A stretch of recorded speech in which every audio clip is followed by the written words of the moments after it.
বিসমিল্লাহির রহমানির রহিম। আসসালামু আলাইকুম। জনতার রান্নাঘর থেকে সবাইকে জানাচ্ছি শুভেচ্ছা। আশা করি যে যেখান থেকে দেখছেন সবাই ভালো আছেন। আজকে দেখাবো রেস্টুরেন্ট স্টাইলে ফিরনি রান্নার রেসিপি। এটা সরাসরি রেস্টুরেন্টের বাবুর্চির থেকে নেওয়া একটি সিক্রেট রেসিপি। আজকের রেসিপিতে ব্যবহার করব আকিজের সানশাইন ব্র্যান্ডের সুগন্ধি চিনি গুঁড়া চাল। এখানে 2/3 কাপ পরিমাণ সানশাইন সুগন্ধি চিনি গুঁড়া চাল নিয়ে নিয়েছি।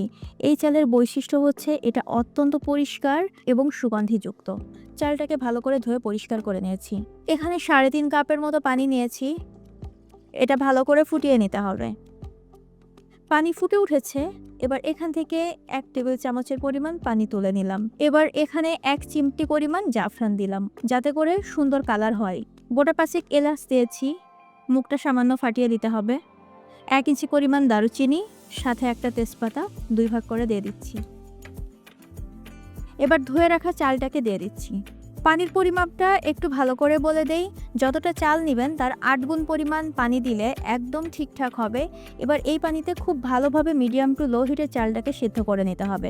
মাঝে মধ্যে একটু নেড়েচেড়ে দিতে হবে, যাতে করে নিচে ধরে না যায়। চাল পানি প্রায় সমান হয়ে এসেছে। এখন গোটা মশলাগুলোকে তুলে ফেলবো। এখন একটি গোল চামচ দিয়ে চালগুলোকে ভালোভাবে ম্যাশ করে নিব। এটা পুরোপুরি ম্যাশ হবে না, অর্থাৎ আধা ভাঙা করে নিব।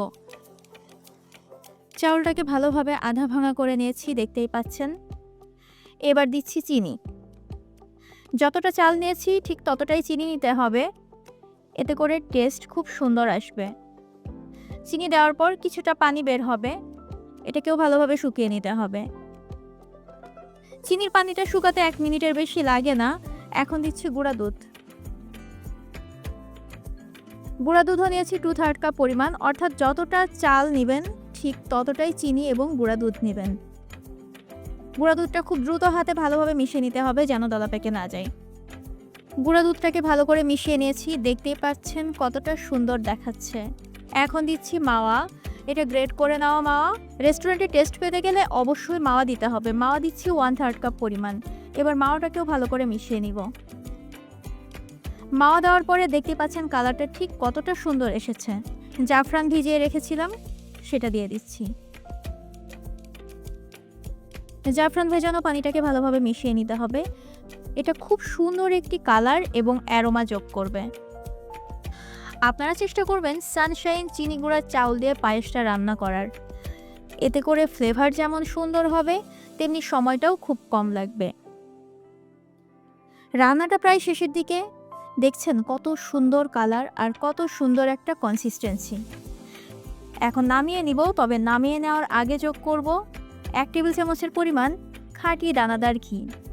এতে করে একদম রেস্টুরেন্টের ফ্লেভার এবং টেস্টটাই আসবে।